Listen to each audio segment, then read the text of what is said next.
Bastante complejo. Creemos que el libro de Apocalipsis, junto con el libro de Daniel, son uno de los libros más complejos que hay.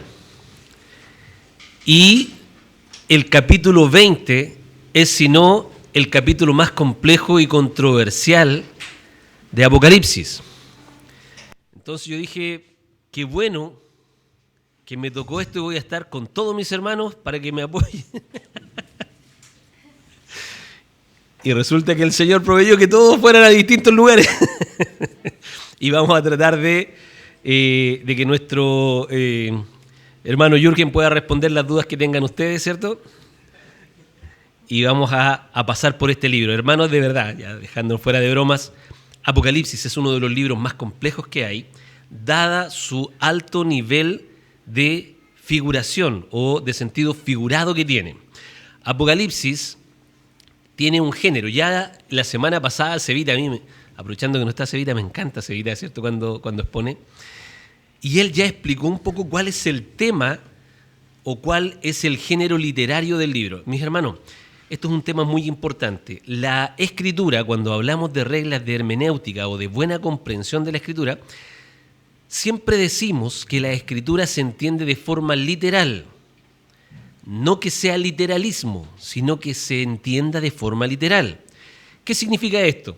Cuando yo leo un poema y yo, por ejemplo, digo la gran expansión, no sé, de tu imaginación es como una montaña, ¿significa que la imaginación es como una montaña?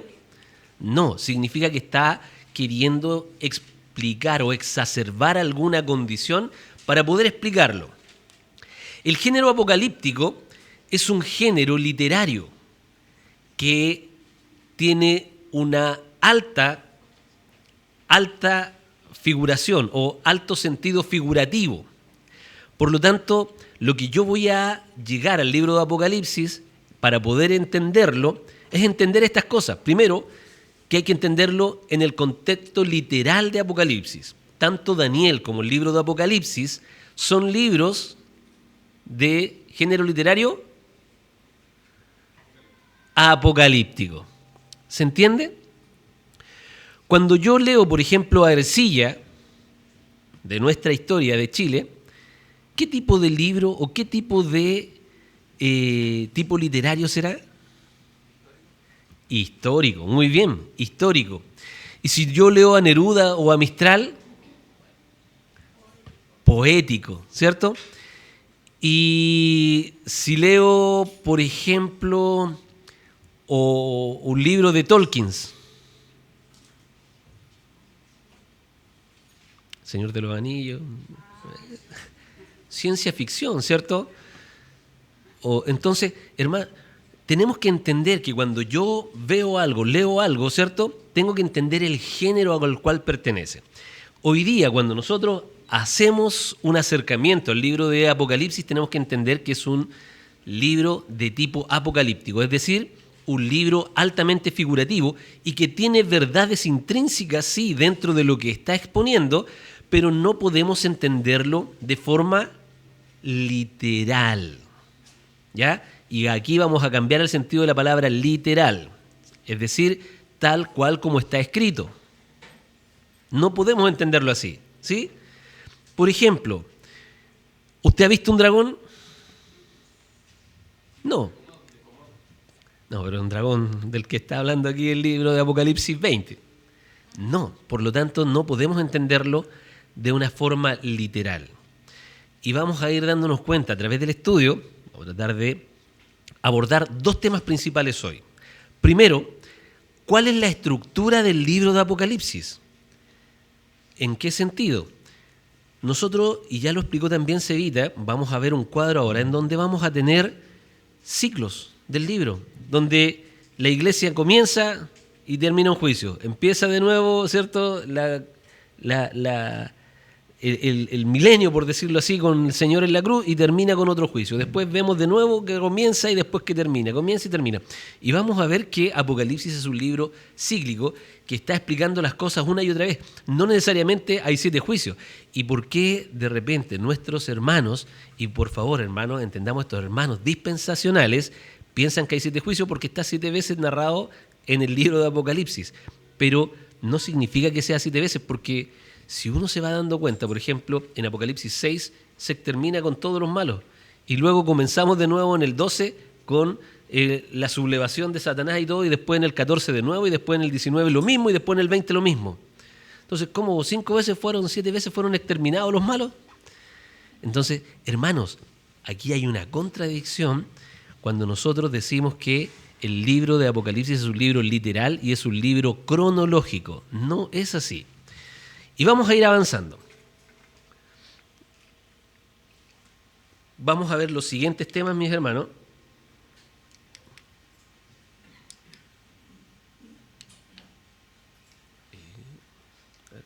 Ahí. Vamos a dividir esto en 2 partes. El objetivo es que usted pueda entender y evidenciar que el libro de Apocalipsis es un libro cíclico, ¿ya? Y la parte 2 vamos a hablar de la atadura de Satanás.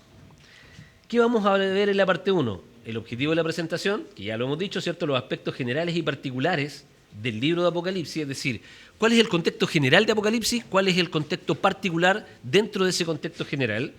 Principios de interpretación, y aquí nos vamos a tomar, estamos basándonos, para que usted lo sepa, en el capítulo 12 del libro El fin de los tiempos de Sam Waldron. En un 60% diríamos que estamos trabajando esto, y le dediqué un poquito de tiempo a otros libros, ¿cierto?, que son de Sam Storm, que se llama Venga tu reino, y hay un libro también de R.C. Sproul que se llama La escatología de Cristo, o de Jesús.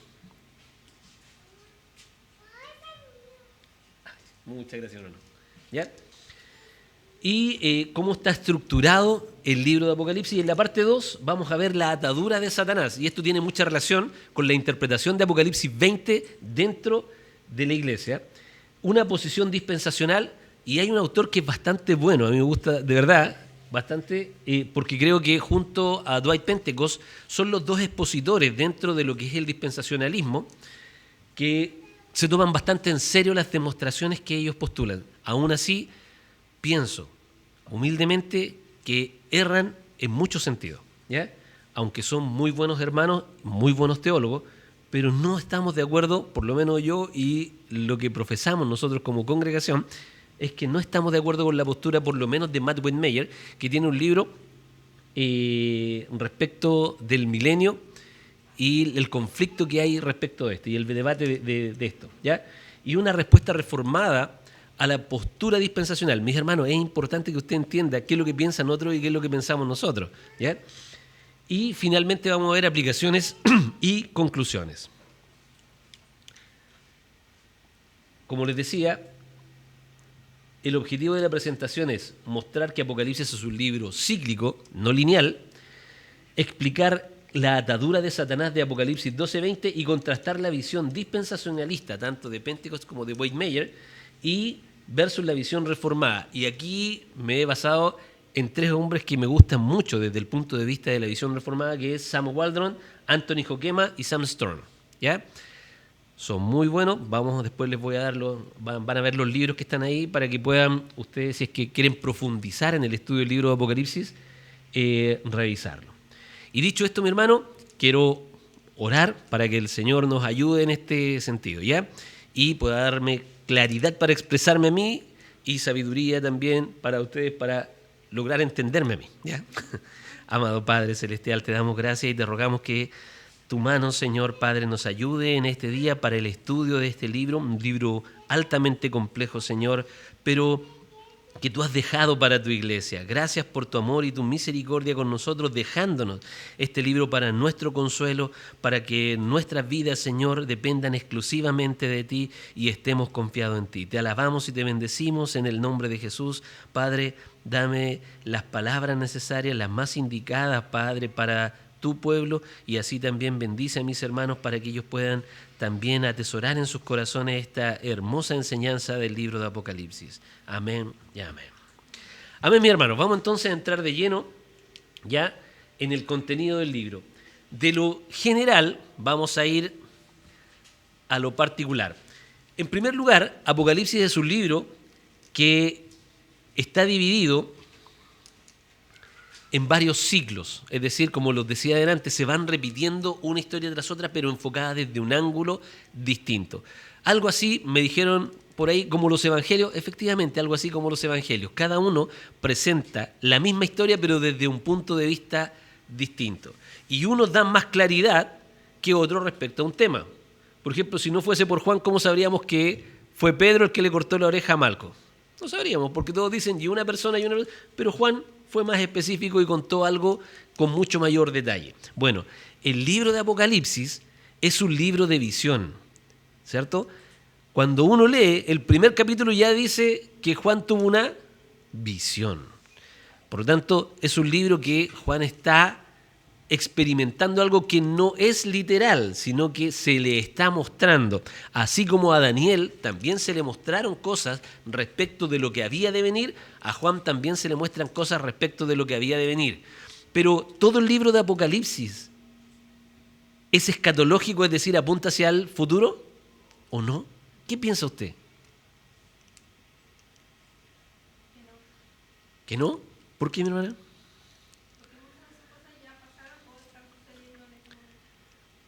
Ok.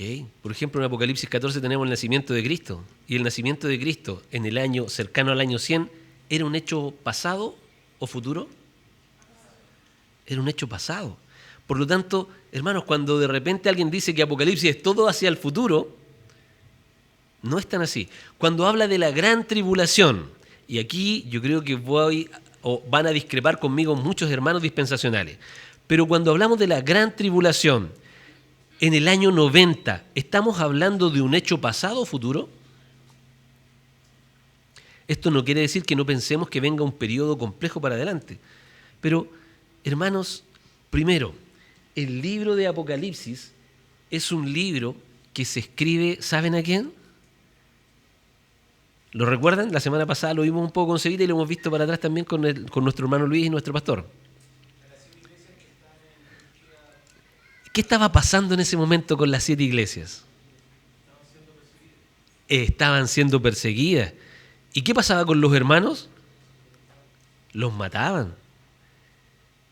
¿Cuál era el consuelo entonces que el Espíritu Santo mueve a Juan a escribir este libro?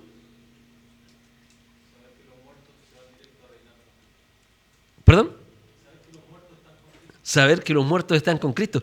Hermanos, este no es un libro de terror cristiano. Es un libro de consolación y de gozo para el pueblo de Dios. Primero, fíjense que en lo general el libro de Apocalipsis es un libro cristocéntrico. El libro de Apocalipsis, hermano, no se trata de la bestia, ni del falso profeta, ni de... El libro, si usted lo lee y hace un estudio inductivo simple, usted toma cada palabra, ¿cierto? Y la cataloga de la que se nombra de mayor cantidad de veces a menor cantidad de veces, se va a dar cuenta que Cristo es lo que predomina en el texto. ¿El libro de quién habla? De Cristo. ¿Cuál es el sentido principal del libro? Cristo es el centro del libro. Cristo es el centro del libro. Si nosotros nos empezamos a mover y decimos, no, el centro del libro es el milenio, el centro del libro es el falso profeta, es el anticristo, nos estamos desviando del objetivo general del libro. Cristo es el centro del libro. Y este libro lo que trata es el conflicto entre el reino de Dios y el reino del maligno. Hermanos, es un conflicto solamente. Aquí no hay una guerra en donde las fuerzas del mal... No hay ninguna fuerza que se pueda oponer al Cristo. Ninguna. Es más, Satanás ya está vencido. Pero él sigue queriendo estorbar los propósitos del Señor, aún estando vencido. Tiene mucho consuelo pastoral, porque esta carta, como lo decíamos ustedes, que ya lo han aprendido, es para los hermanos que estaban sufriendo. Hermanos, en ese tiempo sacaban a los cristianos, ¿cierto?, de sus casas o los pillaban en las catacumbas y los mataban. Y ya sabemos la historia de lo que hacía Nerón con los cristianos y cómo muchas veces los prendían para alumbrar. Hermanos, imagínense a ustedes, sus familias, que tomaran a uno de los de su familia y hicieran este tipo de cosas. ¿Qué consuelo hay para nosotros de todo el sufrimiento que podemos experimentar por la causa de Cristo? Entonces el Espíritu Santo toma a Juan y le da este hermoso libro para escribir, para decir que muchas de las cosas que están acá están sucediendo hoy, no mañana. Y hermanos, ¿quién fue la primera audiencia de este libro? Las iglesias, ¿cierto?, de Asia. Por lo tanto, ¿para quién iba primeramente esta palabra? Para ellos. Cuando nosotros nos acercamos al texto bíblico, dice un buen teólogo, siempre nos acercamos desde nuestra perspectiva personal. Pero una de las cosas que tenemos que averiguar primero es ¿para quién fue escrito este libro? Y este libro fue escrito para las 7 iglesias, para consuelo del corazón de estos hermanos. Y obviamente tiene muchas aplicaciones para nosotros y tenemos que entenderla en virtud de eso. Porque el Espíritu Santo cuando habla de una forma atemporal, pero habla con un propósito específico en el momento en el que lo hace. Y ese es el propósito del libro de Apocalipsis. Y tiene, como decíamos ya, y lo hemos repetido muchas veces, para que usted lo entienda, como dice Pedro, no me canso de repetir las cosas una y otra vez. El libro de Apocalipsis es una estructura cíclica, es decir, cuenta el mismo suceso varias veces de varias formas distintas para que lo podamos entender de distintos ángulos. Y en lo particular, vamos a analizarlo, nuevamente, de verdad hermano, les voy a enviar la PPT para los que quieren profundizar en el tema dentro de las PPT, en los comentarios. Está mucho más especificado esto. De hecho, yo me estoy basando y leyendo de repente las cosas que tengo anotadas en los comentarios para que usted la pueda tener. Pero el capítulo 1 al 3 específicamente le habla a las iglesias. Del capítulo 4 al 5 habla del trono y el cordero. Del capítulo 6 al 16, los siglos de los juicios. Del capítulo 12 al 14, el conflicto cósmico. El capítulo 17 al 20, la caída de Babilonia y la derrota del dragón, que es justamente donde estamos parados hoy. Y el capítulo 21 habla de la nueva creación. Hermano, fíjese las iglesias, el cordero, el trono del cordero. ¿Recuerdan el pasaje donde Juan llora, cierto? Y dice, no hay, ¿quién pues es digno de abrir el sello? Y nadie se paraba. Y Juan llora. Y el ángel le dice, déjate de llorar, no llores. Y el cordero que está ahí, él es digno de abrir el sello. Hermanos, consuelo, el reino, los juicios de este mundo. Hermanos, todo lo que podemos sufrir o todo lo que podamos sufrir, mis queridos hermanos, no es nada comparado con la gloria venidera en el Señor. Todos los hermanos que nos han precedido no están durmiendo, como muchos dicen, sino que están en estos momentos reinando con Cristo en los cielos. Hermanos, no podemos decir que Cristo no reina. ¿Reina Cristo o no? Amén. Por lo tanto, Cristo reina. No va a reinar en un aspecto étnico de Israel, porque Israel ya no es la tierra étnica ni la gente de la etnia de Israel. Hoy día usted, más judíos, más gentiles, todo, el Señor le plació tomar de judíos y gentiles, votar el modo intermedio y reunir a ambos pueblos en un solo pueblo que es la iglesia del Señor. No hay un Israel étnico, hermano. Como decía muchos otros hermanos que han enseñado antes que yo acá, no esté pendiente de lo que pasa en Israel. Israel no es el reloj de Dios. Usted es el pueblo de Dios, una nación santa, real sacerdocio adquirido para anunciar la virtud de aquel que nos llamó de las tinieblas a su luz admirable. Eso nos lo dice el apóstol Pedro. Por lo tanto, hermano, todo este libro de Apocalipsis nos está diciendo, hay una maldad en este mundo, pero que un día será juzgada. Mateo 13 nos dice lo mismo, ¿cierto? Un día de siega y un día de siembra y un día de siega. Y ahí el Señor juzgará a los malos.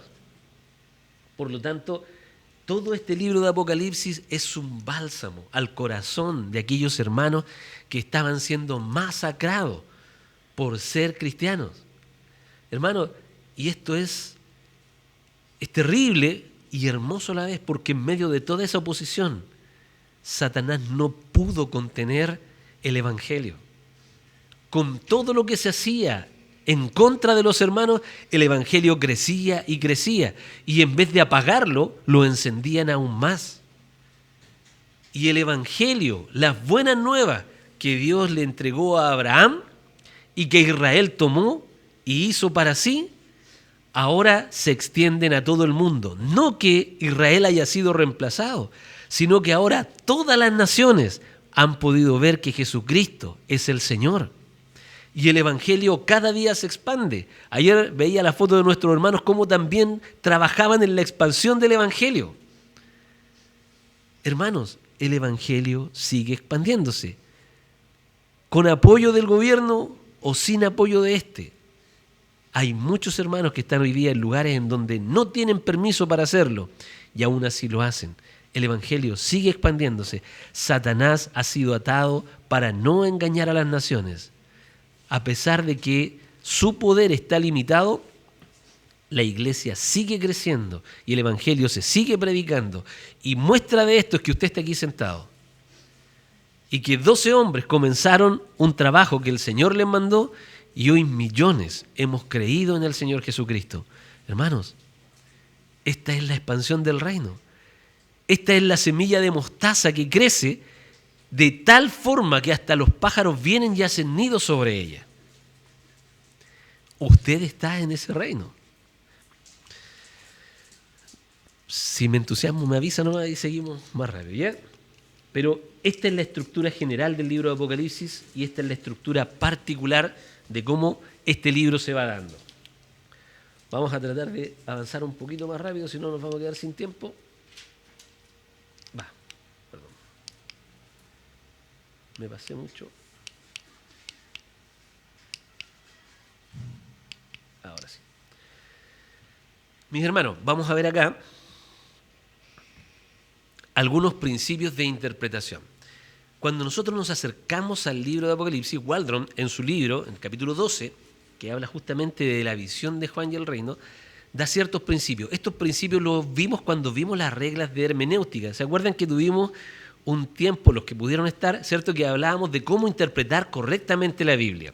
Bueno, para poder interpretar correctamente la Biblia, Waldron nos propone lo siguiente, que básicamente es lo que propone la mayoría de los hermanos que han estudiado las Escrituras y que llamamos de sana doctrina, ¿ya? Entonces, este es un principio hermenéutico general, pero que Waldron lo está aplicando acá al capítulo 20 del libro de Apocalipsis. Primero, la Escritura interpreta la Escritura, ¿ya? ¿Qué quiere decir eso? Que los pasajes oscuros, entendemos como pasajes oscuros, no que hablen de ocultismo y ese tipo de cosas, pasajes oscuros que no sean tan claros, es decir, que estén hablados en un lenguaje profético y que nosotros digamos, ¿pero qué significa esto? Porque no está hablado de forma que no lo podamos entender. ¿Recuerdan que el Señor a la gente le hablaba por parábolas? Y cuando terminaba de hablar, iban a comer algo, ¿cierto? Recuerde eso, el Señor siempre comía con sus amigos, ¿cierto? Con sus discípulos. Hagamos lo mismo. Entonces, y cuando se iban y estaban cercanos y compartían el pan, ¿qué hacían ellos? Señor, ¿qué quieren decir estas cosas? Y el Señor interpretaba lo que Él había contado en forma de parábolas. Vamos a darnos cuenta que también el Señor de repente dice, y de esto fue lo que habló el profeta. Entonces, el correcto intérprete de la Escritura o la correcta interpretación está dada por el Señor Jesucristo. Los correctos tipos del Señor Jesucristo, Él lo sabe y dice, así como Moisés levantó la serpiente en el desierto, así es necesario que el Hijo del Hombre sea levantado. Y uno cuando leía, ¿cierto?, estos libros decía, ¿y para qué Moisés hizo esto? Pero Cristo nos viene a aclarar el por qué en el Nuevo Testamento. Por lo tanto, el Nuevo Testamento es el mejor intérprete del Antiguo Testamento porque muestra lo que era sombra, ahora es lo que debe ser. Por lo tanto, la Escritura interpreta la Escritura. Lo literal y lo simbólico hay que identificarlo. Es decir, el género apocalíptico usa símbolos. El sentido literal es la intención del autor, pero no lo que está escrito. ¿Se entiende eso? Ok. Por ejemplo, el milenio, y esto es el tema de esta exposición, el milenio como tiempo completo, no 1000 años exactos. Es decir, que, y aquí es donde nosotros no estamos de acuerdo, por ejemplo, con Pentecost o con Matthew Whitmire, en el sentido de que ellos dicen que es literal. Pero el dragón es simbólico, ¿cierto? La atadura es simbólica, todo es simbólico, pero los 1000 años son literales. No podemos hacer ese tipo de división, Porque ¿cuál es la regla que tenemos para definir qué es lo que es literal y qué es lo que es simbólico? No, el libro es simbólico. De hecho, Juan dice, yo vi en visión y el Señor me mostró, y está todo el libro hablando de esto. Por lo tanto, no podemos entenderlo de forma literal. Y tampoco podemos mezclarlo. Debemos entender que el literalismo y el figuratismo, por decirlo así, o la figuración, son temas distintos. No podemos mezclarlo. Cuando uno lee Samuel, Reyes, Crónicas, uno sabe que son libros históricos. Y de repente sí se introduce algún simbolismo, pero en su contexto general son libros históricos. Sin embargo, Apocalipsis no es un libro histórico, sino que es un libro altamente simbólico, por lo tanto tiene un género apocalíptico. El Nuevo Testamento, como lo decíamos, interpreta el Antiguo Testamento. Las promesas del Antiguo Testamento se cumplen en Cristo y en la Iglesia. Cristo es el centro de toda profecía, mis hermanos. Todo apunta a Cristo. Él es el centro de la profecía. De hecho, hermano, desde el libro de Génesis, capítulo 3, 15, ya comienza la profecía de Cristo. Y desde ahí en adelante, ¿cierto?, que muchos teólogos llaman el protoevangelio, ¿cierto?, y de ti nacerá uno que pisará la cabeza de la serpiente. Ese es el primer evangelio. Y ellos lo entienden perfectamente. Mis hermanos, los antiguos entendían mucho más de lo que nosotros pensamos. Porque cuando Eva tiene a Abel, ¿qué dice? Por voluntad de Jehová he adquirido varón. Porque ella pensó que ese era el hijo de la promesa. Ese era el que venía a restaurar todas las cosas. Sin embargo, vemos que no. Pero después vemos al papá de Noé. ¿Y qué dice el papá de Noé? Este salvará al mundo de sus pecados. Pero no era tampoco ese. Y cada vez que iban haciendo uno, ellos pensaban que era el que estaba prometido, el hijo de la promesa. Hermanos, siempre fue Cristo. ¿Quién es el hijo que pisaría la cabeza de la serpiente? Cristo. ¿Quién es el verdadero rey? Cristo. ¿Quién es el verdadero sacerdote? Cristo. Por lo tanto, Cristo es el centro de toda profecía. Apocalipsis no habla del milenio, Apocalipsis no habla de la bestia ni el falso profeta. Perdón, habla, pero su centro, ¿qué es? ¿Quién es? Es Cristo. Y este reinando en los cielos, en todo su pueblo, y reinando para todos los hombres. Por lo tanto, mis hermanos, Él es el centro de la profecía. La unidad del pueblo de Dios, un solo pueblo en Cristo. No dos planes separados. Dios no tiene un plan para Israel y un plan para la iglesia. Israel fue el plan que Dios tomó para ir desarrollando hasta llegar a la iglesia. Y ahora, como decíamos y como lo dice Romanos 6, ¿cierto? De estos dos pueblos, ¿qué hizo? Uno solo. Y Él dividió o botó la pared intermedia. Ya no hay más dos pueblos. Este pueblo, cuando el apóstol Pablo, ¿cierto? En Romanos 11, habla de un olivo, no dice que son varios olivos, que son dos olivos, sino que dice que es un olivo y que las ramas son insertadas en este olivo. Por lo tanto, nosotros, los gentiles, hemos sido insertados en esa rama que es el pueblo de Dios. No hay dos pueblos de Dios. Hermano, no esté mirando las noticias de Israel pensando que se va a armar el tercer templo o este tipo de cosas. No. El último templo, mis hermanos, lo derribaron y en 3 días se volvió a levantar. Ese fue el último templo. Él es el templo de Dios. En Él habitaba la plenitud y habita la plenitud de la deidad. Él es Dios mismo. Ese era el tercer templo. No espere otro. Perspectiva del ya, pero todavía no. Inauguración en la primera venida y consumación en la segunda. ¿Usted es salvo? ¿Y será salvo? Ahí tenemos la tensión entre el ya, pero todavía no. Usted ya es salvo, pero todavía no es plenamente o completamente salvo, porque va a llegar un día en que el Señor le va a decir, venid benditos de mi Padre. Pero ya es salvo, ¿cierto? Usted ha sido justificado, pero Cristo, el día del juicio, le justificará. Mis hermanos, esta es la tensión entre el ya, pero todavía no. ¿Amén?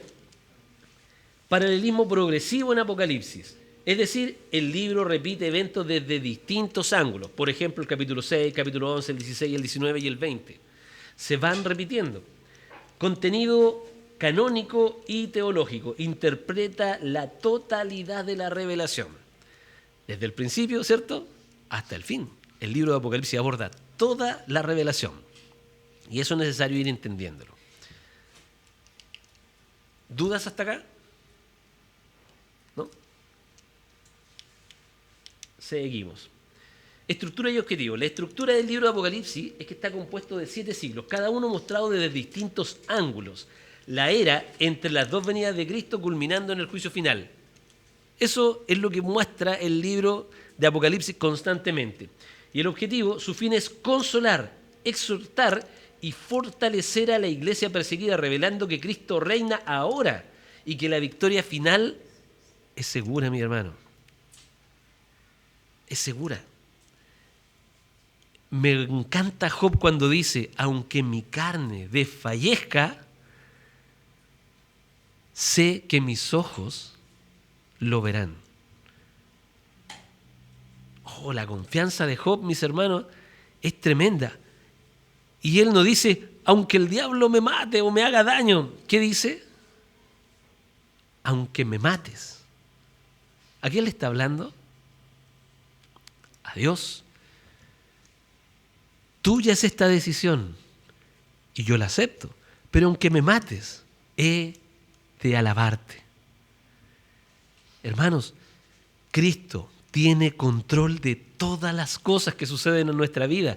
No hay nada que se le escape, sea que suframos o sea que estemos alegres con lo que está sucediendo, Cristo está detrás de eso. ¿Qué dice Ruth? El Altísimo me afligió. Perdón, Noemí. El Altísimo me afligió. Ella no dice el diablo, cochino, ¿cierto? Me está haciendo daño. Dice, todo lo que me sucede es porque así Dios lo ha estipulado. No que lo malo venga de Dios, pero Él así lo ha permitido. Mis hermanos, recuerdo con tristeza muchas veces que escuché en la iglesia hermanos que decían, Señor, ¿cómo puedo yo sufrir esto si soy tu hijo? Entenderán que un día Dios mismo, a través de la segunda persona de la Trinidad, experimentó el sufrimiento y aunque pidió no pasar por aquello, fue oído, dice la Escritura, a causa de su temor reverente, pero era necesario que el plan de Dios se cumpliera. Y ese era el Hijo amado. ¿Cuánto más nosotros, hermanos? Hermanos, ¿qué es sufrir un poco por la gloria venidera? Así muchos hermanos nuestros, Policarpo, sufrió tremendamente por la causa de Cristo, fue quemado. ¿Y cuántos hermanos fueron así también quemados? Pero ellos miraron lo que venía, no lo que estaba en el momento sufriendo. Esa sea nuestra actitud siempre, mis hermanos, de ver la gloria que nos espera y vivamos en este mundo esperando esa gloria. Que todo sea para la gloria del Señor.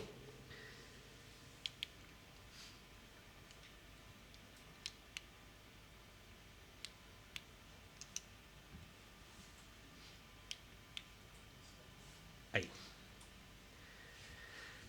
Como el objetivo era poder demostrar que el libro tiene una estructura cíclica, vamos a verlo de la siguiente forma. Quiero que solamente me entienda, hermano, porque no va a ser posible. De verdad que yo llevo alrededor de 3 semanas tratando de estudiar esto, con libros, por ejemplo, de varios autores, y es complejo, hay que estar con un lápiz, un papel ahí, viendo y separando, pero para que, de verdad, créanme, y le voy a dejar la PPT para que después usted pueda hacer el mismo ejercicio. Mire, la tabla esquemática, para declarar y poder demostrar que el libro de Apocalipsis es un libro cíclico y no un libro cronológico o lineal, es esta, miren. El tema central de Apocalipsis 12, la derrota de Satanás, el dragón es arrojado del cielo. En Apocalipsis 14 se anuncia la caída de Babilonia. Es otro ángulo, otro punto de vista, pero es lo mismo. En el Apocalipsis 19, la bestia y el falso profeta son derrotados. ¿Les suena a ustedes que está hablando de lo mismo? Y en Apocalipsis 20, Satanás es atado y luego arrojado al lago de fuego. Hermano, si uno lee esto lineal, el diablo es derrotado como 5 veces. Si uno pensara que esto es lineal, es derrotado como 5 veces. Y de hecho, si uno lee Apocalipsis 19, son derrotados, ¿cierto? Y después de nuevo son derrotados. Y después de nuevo se levantan. Entonces, no tiene un sentido lógico cuando nosotros lo vemos como de una forma lineal. Sin embargo, y mis hermanos, hay hermanos y buenos hermanos en la fe que no piensan así, que piensan que es un libro lineal. Por eso, cuando uno lee a Dwight Pentecost, uno entiende por qué él dice que hay 7 juicios. Porque ellos lo ven de forma cronológica. Y así la iglesia tiene que pasar varias veces por tribulaciones y Satanás tiene que ser juzgado varias veces, ¿cierto? Pero cuando uno ve la teología o la escatología de Cristo, ¿cuántos juicios habla Cristo? 1. Lo vimos en Mateo 13, ¿cierto? Un solo juicio. Y vendrá el Hijo del Hombre y sus ángeles para cegar. Y ahí separará ¿qué cosa?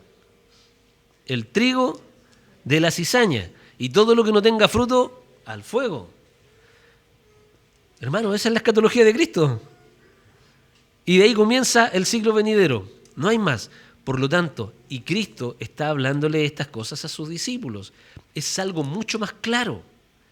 Por lo tanto, yo no puedo entender Apocalipsis fuera de lo que el Señor ha hablado escatológicamente, de cómo van a suceder estos eventos. Y así sucesivamente, si nosotros vemos la victoria de Cristo, por ejemplo, Apocalipsis 12, el Hijo varón, Cristo, es entronado o entronizado. En el capítulo 14, el Cordero en pie en Sión con los 144.000. ¿Ya? En Apocalipsis 19, Cristo como jefe fiel y verdadero vence a las naciones. Y en el capítulo 20, los santos tenían con Cristo 1000 años. O reinarán con Cristo 1000 años. Hermanos, si uno comienza a analizar cada una de estas cosas, se va a dar cuenta de que va a llegar hasta abajo, ¿cierto? El destino eterno.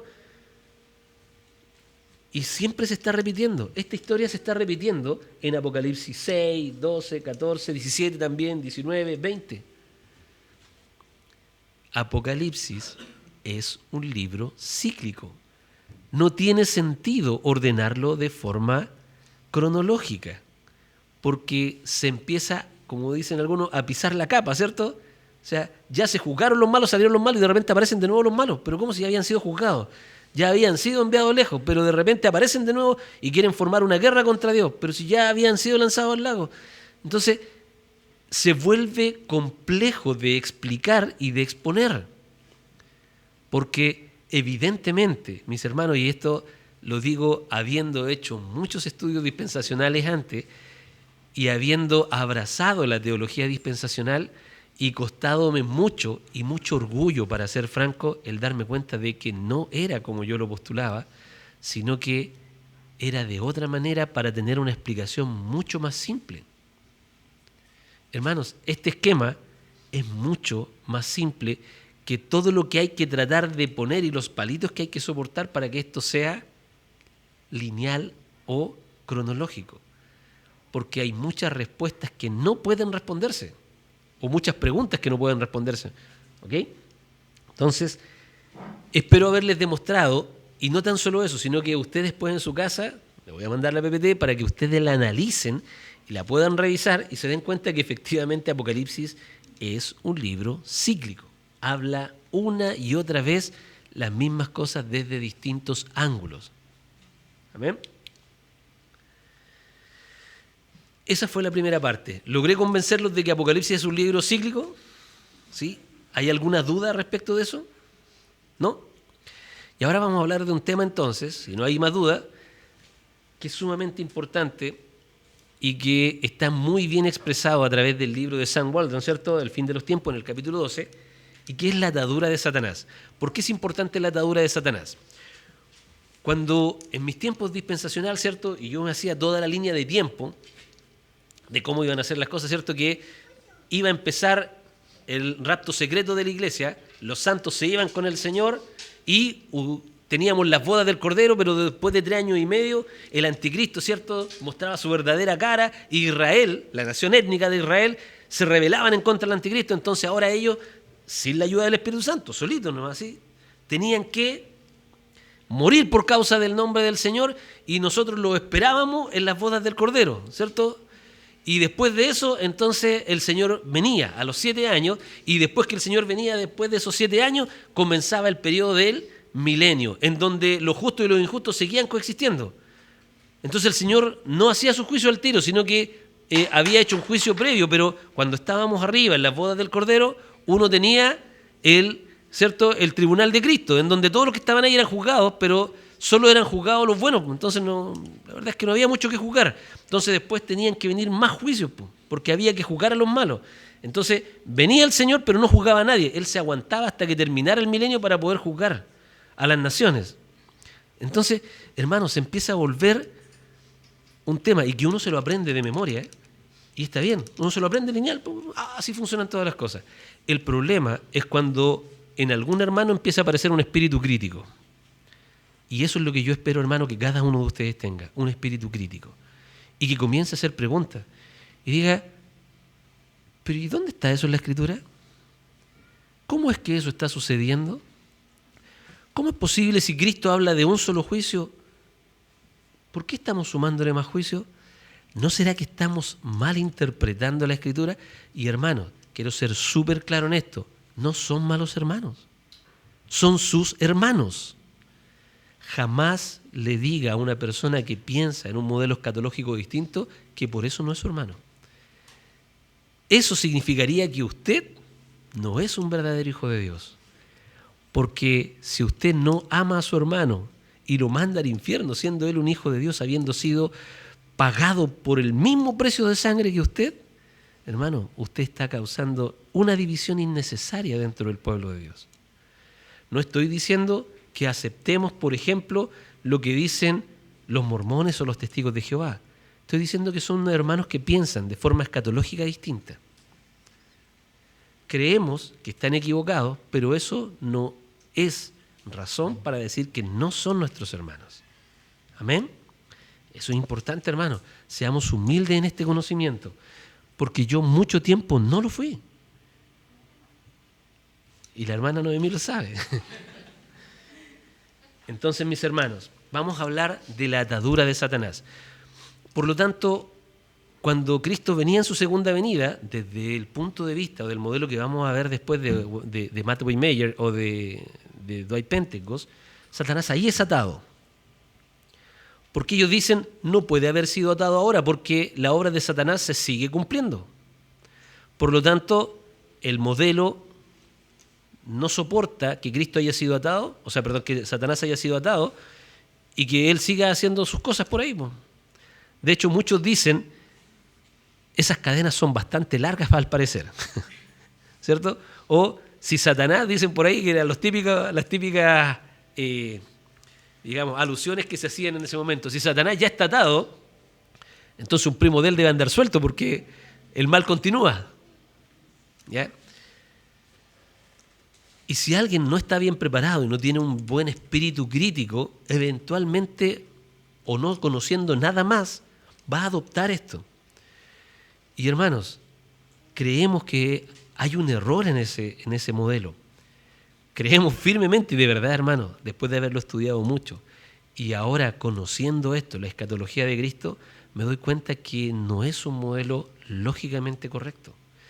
El modelo correcto es el siguiente, mis hermanos. Déjenme poder explicárselo a ver si podemos entenderlo a través de la atadura de Satanás.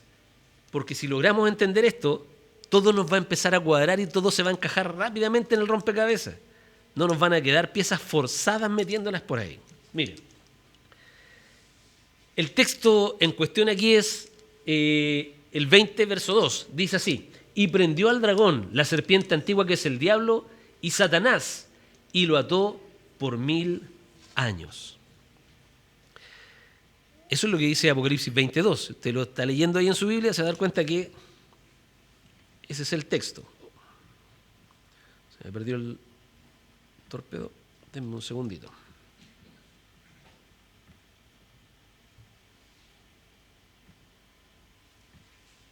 acá. Por lo tanto, ¿qué es lo que nosotros vamos a decir? Fíjense, la atadura ya ocurrió con la primera venida de Cristo. ¿Puede algún hermano o hermana leer Juan 12:31? Yo sé que está ahí, pero leámoslo. Juan 12:31.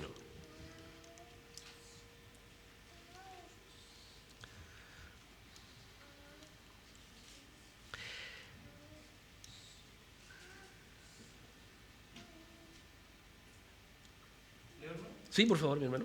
Ahora es el juicio de este mundo. Ahora el príncipe de este mundo será echado fuera. ¿Qué dice, perdón? Ahora es el... Juicio de este mundo. ¿Cuándo es el juicio de este mundo? ¿Se dan cuenta? Hermano, si nosotros leemos y ponemos atención a los verbos y a los tiempos verbales, vamos a poder entender de forma más correcta. Ahora es el juicio de este mundo. ¿Y qué pasará? El príncipe de este mundo será echado fuera. Y el príncipe de este mundo será echado fuera. Ahora es el juicio de este mundo. Miren, qué interesante. ¿Podemos leer Colosenses 2:15? Y vamos a ver cuándo fueron echados fuera. ¿Cómo se va armando esto?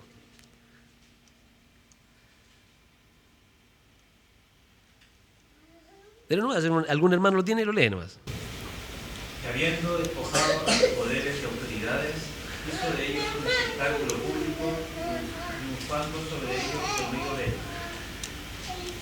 Se dan cuenta que aquí, ahora, en la muerte de Cristo, ¿cierto?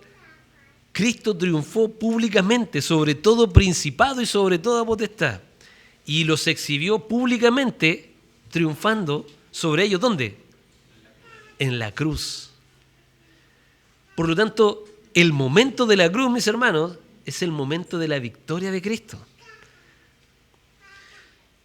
¿Es posible que algún otro hermano pueda leer Lucas 10:18? Jesucristo manda a los discípulos, ¿cierto? A los 70, y luego ellos vuelven y le dicen, Señor, hasta los demonios se nos sujetaban. ¿Qué les dice Jesús? Y les dijo, yo veía a Satanás caer del cielo como un rayo. ¿Qué pasó con Satanás?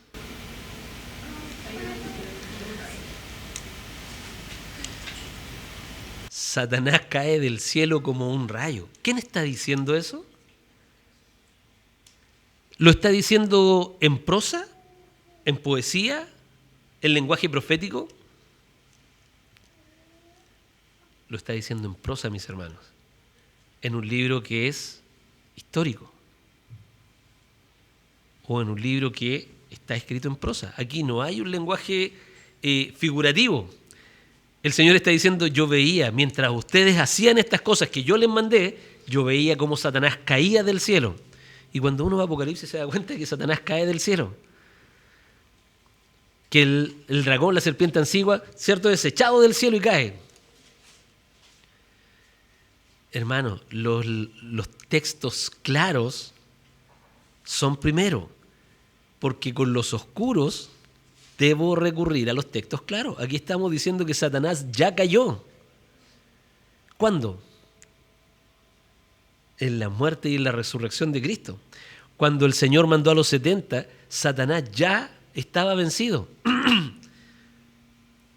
Pero aquí viene para mí el texto más importante. Hermano, si no lo convenzo con este texto, ya no hay nada que pueda hacer. Mateo 12:29. El Señor se encuentra con un endemoniado y el Señor echa fuera ese demonio.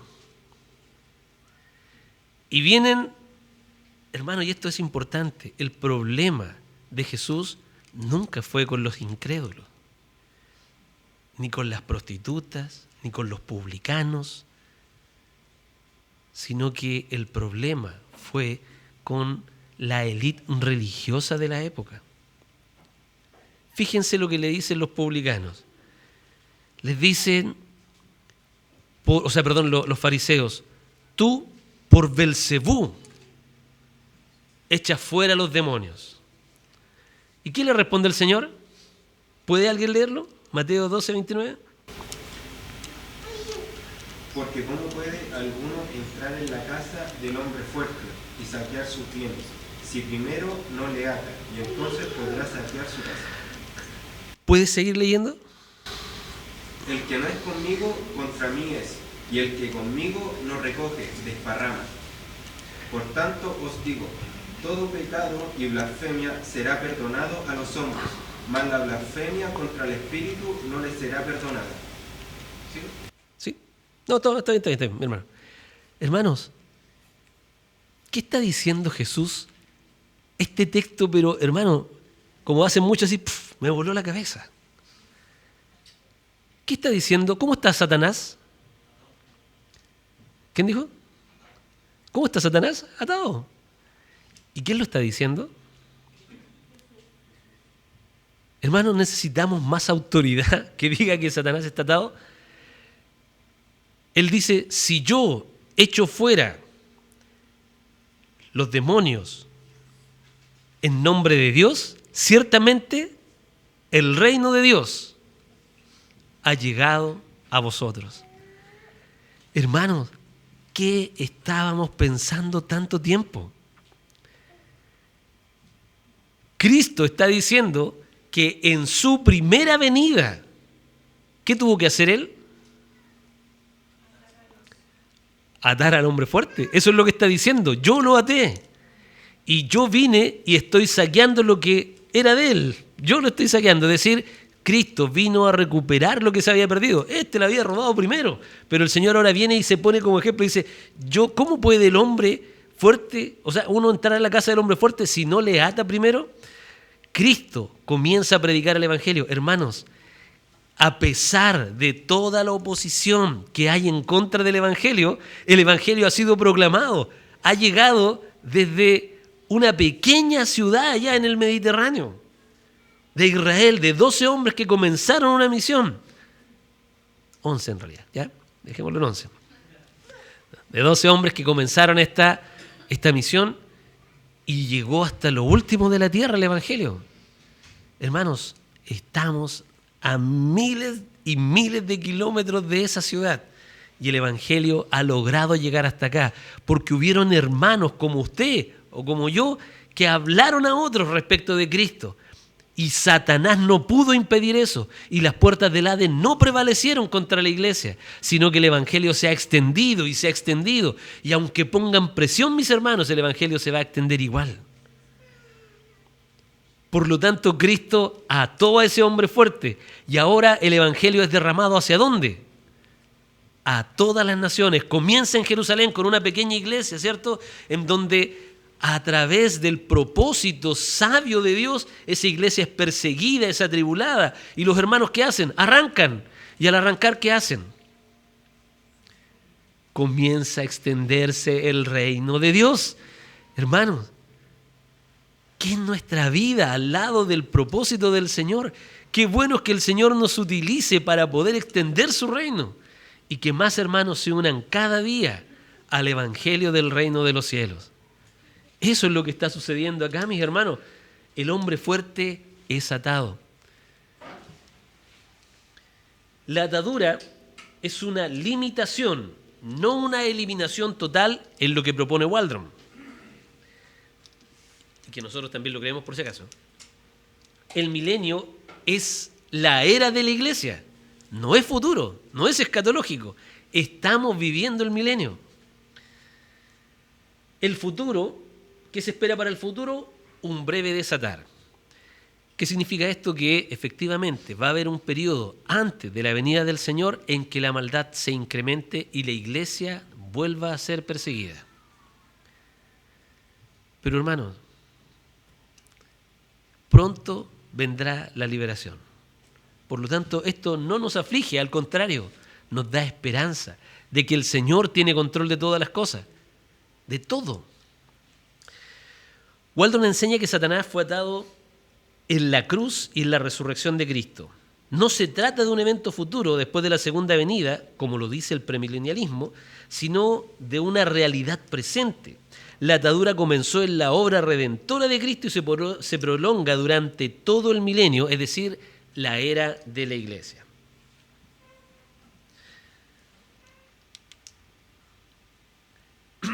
Y aquí me quiero referir un poco a lo que propone este libro.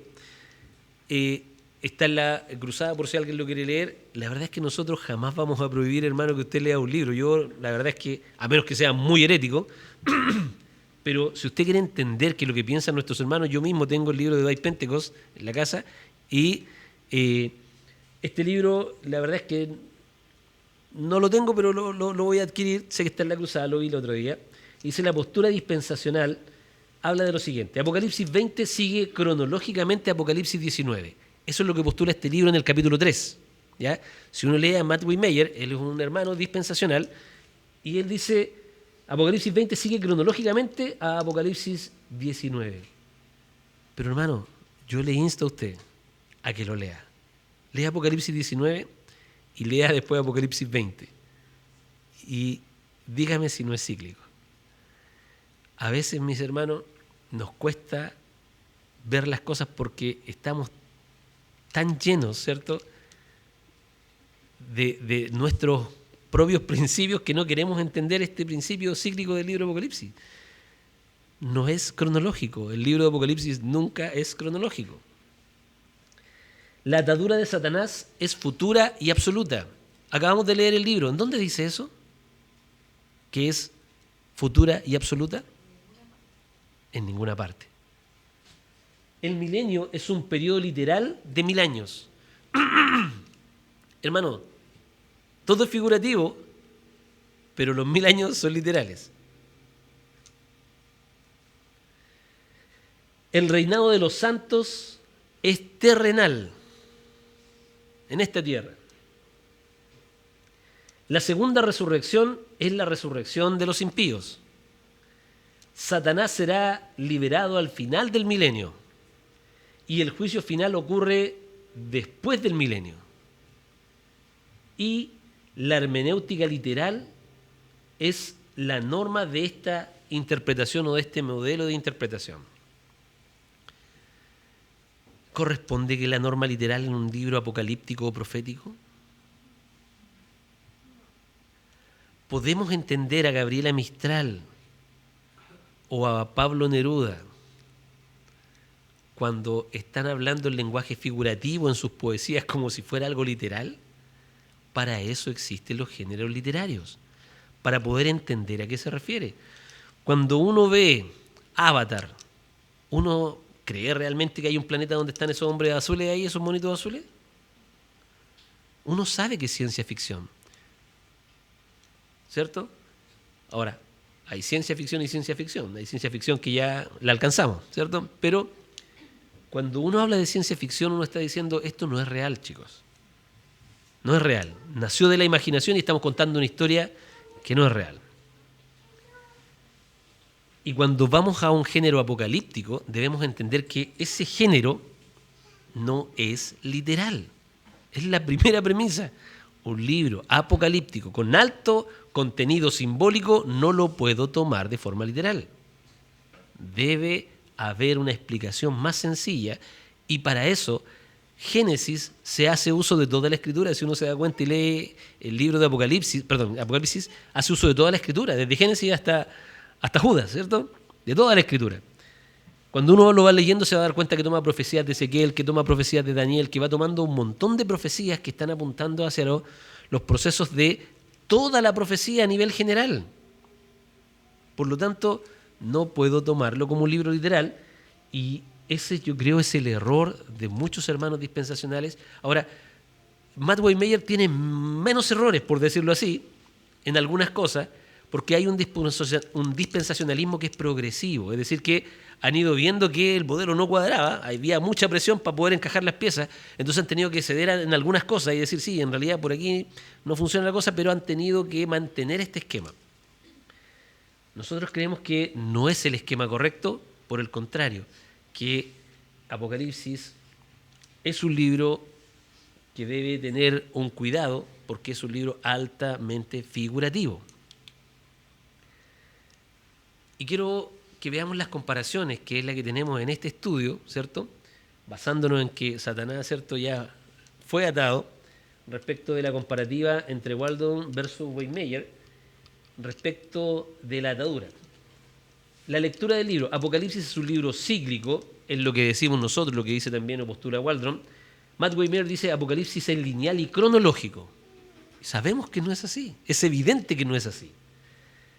La atadura de Satanás, hermano, sin querer ofender digo es evidente para mí ahora, pero yo estaba igual que Matt Weimmeyer muchos años atrás. ¿Ya? Atadura de Satanás ya ocurrió en la primera venida de Cristo, cruz y resurrección, limitación específica, no puede engañar a las naciones ni impedir el evangelio. Según Matt Weimmeyer, será futura y absoluta, Satanás totalmente inactivo durante el milenio. Esto hay muchos teólogos, de hecho Fukuyama dice, hay que introducir eso a la escritura para que sea verdad porque no nace de ella. Lo vamos a ver después, pero el milenio es simbólico para nosotros y es la era de la iglesia. Cristo reina desde los cielos a los santos y para los dispensacionales, en este caso Matt Weimmeyer, que es un muy buen expositor desde ese punto de vista, ¿cierto? Literal, 1000 años futuros en la tierra con Cristo gobernando desde Jerusalén. El reinado de los santos es espiritual, unión con Cristo en los cielos. Los que mueren ya están reinando. Que dice el dispensacional que los terrenal, los mártires resucitados, físicamente reinarán en la tierra. ¿Se dan cuenta que esto es por lo general lo que existe en muchas iglesias? Esta es como la historia de muchas iglesias o la doctrina, la de la posición, se está mirando allá del lado derecho, ¿cierto? La primera resurrección, la resurrección es espiritual. Si pues habéis con Cristo, buscad las cosas de arriba. Si pues habéis resucitado. ¿Hay una resurrección o no? Sí. Si pues habéis resucitado con Cristo, buscad las cosas de arriba, no de las de la tierra, porque muertos sois y vuestra vida está escondida con Cristo en Dios. La resurrección física de los creyentes al inicio del milenio. Para nosotros esa es la segunda. ¿Se dan cuenta que hay vacíos que cuesta que expliquen y que para nosotros es fácil de explicar porque para nosotros es más simple? El juicio final ocurre inmediatamente tras la segunda venida sin múltiples juicios. Es decir, el Señor viene, como lo dice Cristo en Mateo 13, y Él viene con sus ángeles y ciega. Unos a la derecha, otros a la izquierda, ¿cierto? Apartados de mi maldito, venid benditos de mi Padre. No hay más. Esa es la escatología de Cristo. De hecho, hay un libro muy bueno de R.C. Sproul, de verdad que me encanta R.C. como escribe, y se llama La escatología de Jesús. Por favor, si tiene la oportunidad de leerlo, es un libro cortito, está en la cruzada. No le estoy haciendo propaganda, sino que voy seguido, así que ahí los veo, a veces los ojeo. Muy bueno. Y el enfoque pastoral. La seguridad, Cristo reina ya, el Evangelio avanza, Satanás está derrotado. Hermano, Satanás está derrotado. No hay otra opción. Él está derrotado. Su poder solamente es permitido por Dios para cumplir sus propósitos. Hasta Él es un siervo del Señor. No hay nada que hacer. Esperanza diferida. El reinado perfecto vendrá en el futuro milenio. Eso es lo que piensa Matt Weimmeyer. Y discrepamos nosotros de esa postura. Por favor, si me ayudan ahí.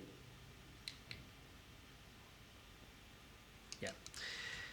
¿Qué es lo que van a responder? Aquí ya no voy a responder yo, sino que aquí van a responder, por ejemplo, Sam Storm a la propuesta de Matt Weimmeyer. Dice, en su libro Venga su reino, Storm enfatiza que la atadura de Satanás en Apocalipsis 20 es limitada y con un propósito definido. Si usted lee el texto se va a dar cuenta que tiene toda la razón Storm.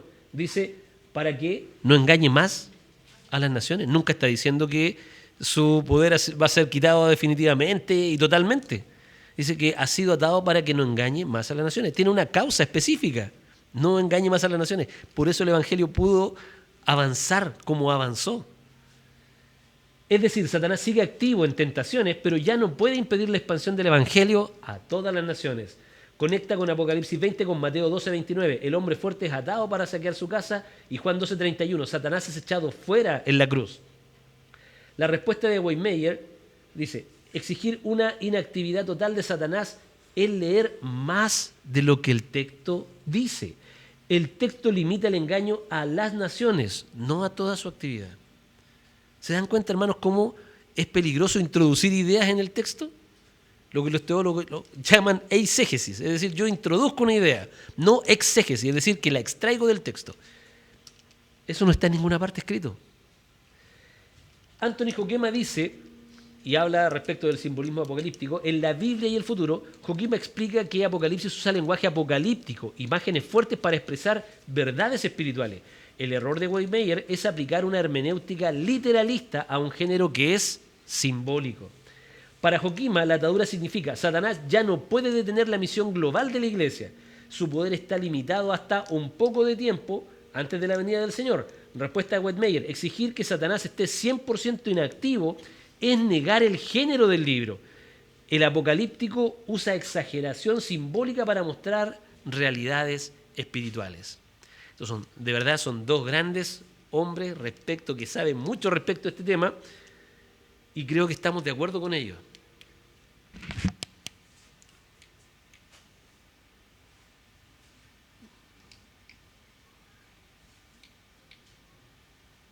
Ya.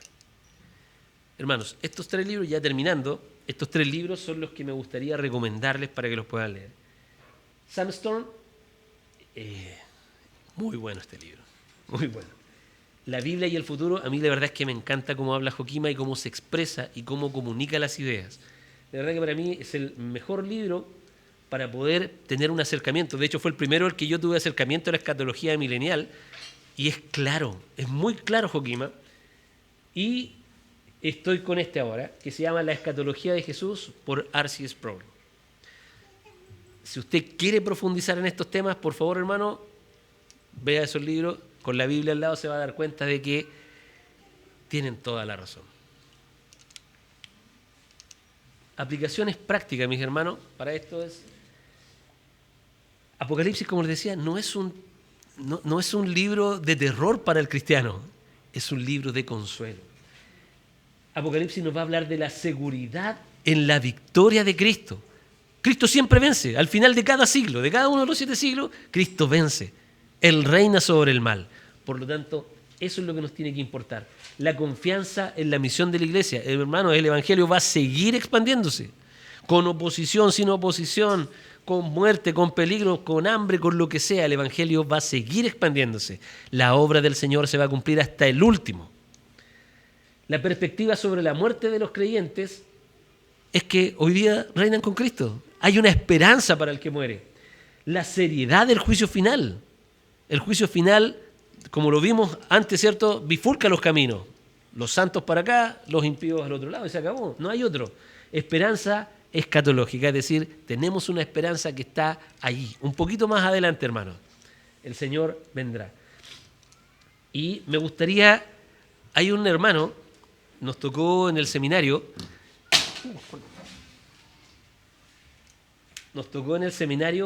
ver al pastor Paul Garner, es un muy buen hermano, y él tiene una perspectiva, a diferencia de los que hemos leído, tanto de R.C., como de Hoekema, como de Storm, como de Waldron, él tiene una posición muy pastoral, y que me encantó y quería compartirla con ustedes, dado que fue una bendición poder compartir con él. Y la aplicación de Garner es la siguiente. Garner subraya que Apocalipsis debe leerse no como un calendario, sino como un libro de consuelo y de perseverancia. Para él, Apocalipsis 20 ofrece 3 aplicaciones pastorales clave. Una, el consuelo para los santos que mueren. Ya reinan con Cristo en el cielo. Él lo toma de un aspecto muy pastoral y me encanta la visión que él tiene. Dice, esperanza para los perseguidos. Aunque Satanás los ataque, está limitado y no puede frustrar los planes de Dios.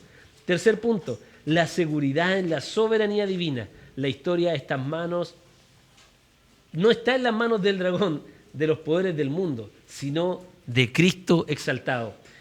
En palabras simples, Garner recuerda que Apocalipsis 20 no se dio para que la iglesia discuta fechas, sino para que descansara en la certeza de que Cristo reina, ¿cuándo? Ahora. Hermanos, es hermosa la visión y me encantó la visión que tiene Garner, nuestro querido hermano Paul Garner, porque para él es tan aplicable a la iglesia, tan pastoral, tan que cuida el corazón de nosotros. Es decir, hermanos, aunque hayan dificultades, el Señor reina. Él tiene cuidado de nosotros en medio de todas las dificultades. Por lo tanto, no sé si quedó bueno, hermano. Ahí. Por lo tanto, ya hemos llegado al final. Perdón si nos pasamos un poquito, pero la atadura de Satanás es presente, limitada y fruto de la cruz. El milenio es la era de la iglesia, no un futuro reino terrenal literal. El reinado de los santos es espiritual y celestial. Los mártires ya viven y reinan con Cristo en los cielos. Habrá un breve tiempo de oposición al final, pero la venida definitiva de Cristo es segura. El juicio final será único, universal y definitivo. Y cristocéntrico le agregaría yo nomás, pero para la iglesia de hoy, esperanza, perseverancia, confianza misionera y consuelo mediante la persecución.